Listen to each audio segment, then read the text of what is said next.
Pemkab Badung akan mendukung penuh pelaksanaan Lomba Tari Bali, Gelar Mahaseni Budaya Desa Adat Legian. Kegiatan tersebut dinilai sesuai dengan program prioritas Bupati Badung Nyoman Giripraste, yakni pelestarian seni budaya.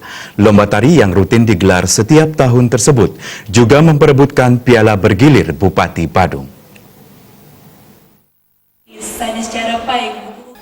Hal tersebut ditegaskan Kadis Kebudayaan Badung Ide Bagus Anom Basme saat membuka Lomba Tari Bali Gelar Mahaseni Budaya Desa Adat Legian ke-8 di Gedung Wiswa Budaya Desa Adat setempat. Ide Bagus Anom Basme memberikan apresiasi tinggi kepada masyarakat Desa Legian yang konsisten dan mampu menyelenggarakan Lomba Tari Bali Gelar Mahaseni Budaya. Kegiatan tersebut bahkan telah berlangsung hingga kali ke-8 di tengah hiruk-pikuk Desa Adat Legian yang heterogen sebagai kawasan destinasi wisata utama di Kabupaten Badung. Hal ini sejalan dengan program Bupati Badung Nyoman Giripraste yang tertuang dalam program Pola Pembangunan Semesta Berencana, yakni Prioritas Pelestarian Seni Budaya. Ide Bagus Anom Basme menegaskan ke depannya Gelar Mahaseni Budaya yang diselenggarakan Banjar Pekandelan Desa Adat Legian sepenuhnya akan diambil alih Pemkab Badung sehingga ke depannya lebih semarak dan diikuti peningkatan kualitas.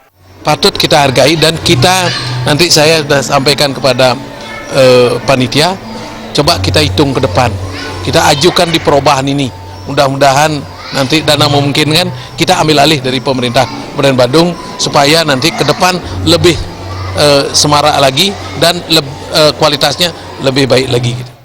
Klien Desa Adat Legian Gusti Ngurah Sudiarse menyatakan digelarnya kembali Gelar Mahaseni Budaya didukung berbagai elemen masyarakat di seluruh Legian, baik Legian Kaje, Tengah, dan Klot yang telah mengambil perannya masing-masing melalui kreativitas.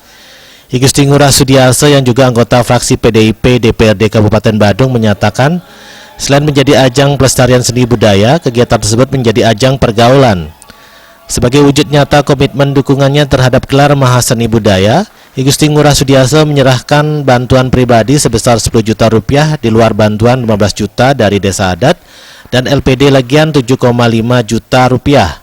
Jadi dimanapun Titiang ada, baik di Desa Adat maupun di DPRD Badung, Titiang pasti tetap konsen kepada adat dan budaya. Nah, walaupun Titiang sekarang ada di Komisi 2 yang membidangi kepariwisataan, tetap di sini adalah kerangkanya adalah kita bicara budaya. Kalau mau bicara pariwisata, harus kita berbicara budaya. Karena bagaimanapun juga yang kita harapkan adalah pariwisata berbudaya. Jadi dalam tanda kutip budaya ini dijual. Otomatis kita memerlukan budaya ini tetap eksis. Ketua Panitia Gelar Mahaseni Budaya ke-8 tahun 2018, Wayan Sunadi menyatakan total jumlah peserta adalah 280 orang dengan 7 kategori yang memperebutkan piala bergilir Bupati Badung. Materi lomba adalah tari Sekar Jepun, tari Puspanjali, tari Jondong, dan tari Wiranata yang merupakan dasar bagi anak-anak, sehingga mereka bersemangat dan mengapresiasi Ngajegang Bali melalui seni tari. Wayan Sunadi juga menyatakan terima kasih kepada Pemkab Badung yang akan mendukung penuh kegiatan tersebut. Tentu dengan kita mendapat support dana penuh dari pemerintah, tentu kita akan maksimalkan bahwasanya dengan dana yang ada itu tentu kami akan memberikan suatu kita push luar biasa bahwasanya seni itu di Legian, Desa Adat Legian, kemudian kita akan maksimalkan bahwasanya itulah harga seni, nilai seni kita. Pelaksanaan Lomba Tari Gelar Mahaseni Budaya ke-8 Desa Adat Legian Kecamatan Kute digelar selama 2 hari dengan memperebutkan hadiah piala piagam dan uang pembinaan dengan peserta yang berasal hingga dari luar Kabupaten Badung. Sufiatna